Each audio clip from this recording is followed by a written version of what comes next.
I recently saw James DeGale doing some commentary or presenting work for, I think it was either Sky or Box Nation. I think it was Sky on a big fight recently. And he was there with Carl Froch. Him and Carl Froch were standing side by side.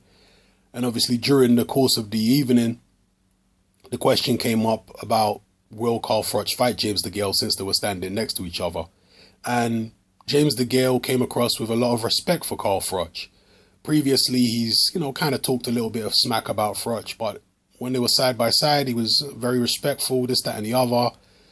And he just said he wants to fight, and whoever has the belt, whether it's Froch or whoever it is, he'd be happy to fight Froch, or he'd be happy to fight whoever. So there seemed to be respect there. But since then, DeGale was, begun kind of calling Froch out a little bit now. He's saying that Froch don't want to fight him and insinuating that Froch is maybe worried about the risk, because if he beats DeGale, he's not really going to get much credit anyway, because DeGale's profile is not that big. He hasn't really done anything on the world level. And if he loses to DeGale, that would be disaster and it would tarnish his legacy. So DeGale was saying that's the reason why Froch doesn't really want it. I don't know what it is. Maybe he can't get up for DeGale. Froch has been in so many tough fights. Maybe he really needs a big event to bring the best out of him. Going in there against a guy like DeGale, psychologically, maybe Froch just doesn't feel like he could get up for that fight enough to perform to the best of his ability. And that's fair enough. That is fair enough. But the problem is DeGale is mandatory challenger. So Froch is either going to have to fight him or vacate one way or another. Froch is not the kind of guy to vacate, though. He's got such a big ego. He's such a proud man. He doesn't like to even look like he's backing down from another guy, especially not another British fighter like DeGale. So I don't know, man. Maybe the fight will go ahead. I'd like to see it, personally. I'd like to see Froch DeGale, and I think DeGale beats Froch. And before the Froch fanboys start jumping up and getting angry and all this kind of stuff, I always felt, and you can go back and look at my videos, that both Froch DeGale fights would be competitive fights. The first fight, I thought it would be competitive. I picked Froch actually in the first fight.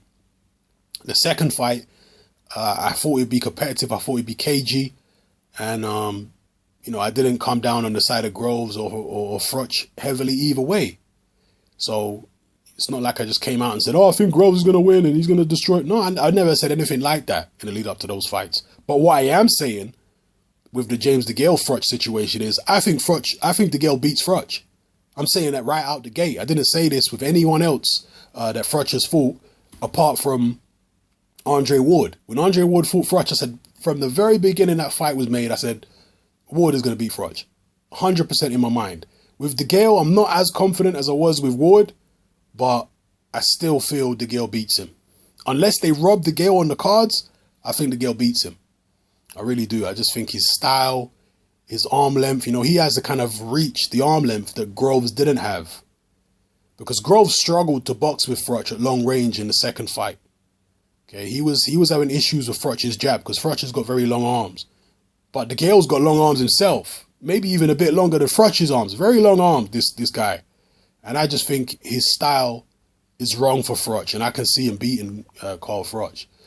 Whether that fight takes place or Froch decides to vacate, I don't know. I don't really know what Froch wants to do with his career at this point in time.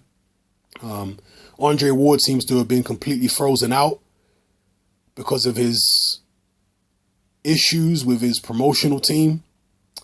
So, I don't know. Even if Froch wanted the rematch with Ward, which I don't think he does, would he be able to get it? What is left for Carl Froch? The Chavez Jr. situation don't seem to be happening. I don't know. Maybe he'll vacate, sit on the sidelines and wait for a big fight to come up. We'll see what happens. But I'm just laying my cards on the table right now and telling you that I believe if DeGale does fight Froch, that DeGale will win the fight. But DeGale's got to get past someone else first. I'm not exactly sure who DeGale's fighting, but he's got a fight between now and when he fights Froch. And apparently it's going to be someone fairly decent. I watched an interview with Eddie Hearn on AFL TV, and Eddie Hearn was hinting at who the person could be. He said he's challenged for a world title recently, and it was close. The only people I can think who have challenged for world titles recently, and it was close, are Tommy Uthisen. People are saying Saki Obika, but Saki Obika didn't challenge for the world title. He was the world champion. So that's a bit different, isn't it? So I'm not sure it's going to be Bika.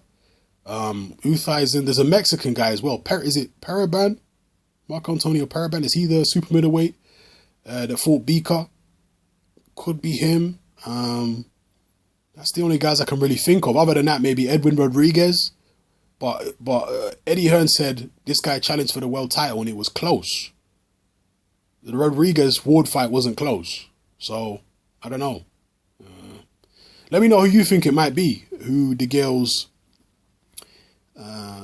next opponent might be before he fights for the IBF title. Maybe you've got more inside information.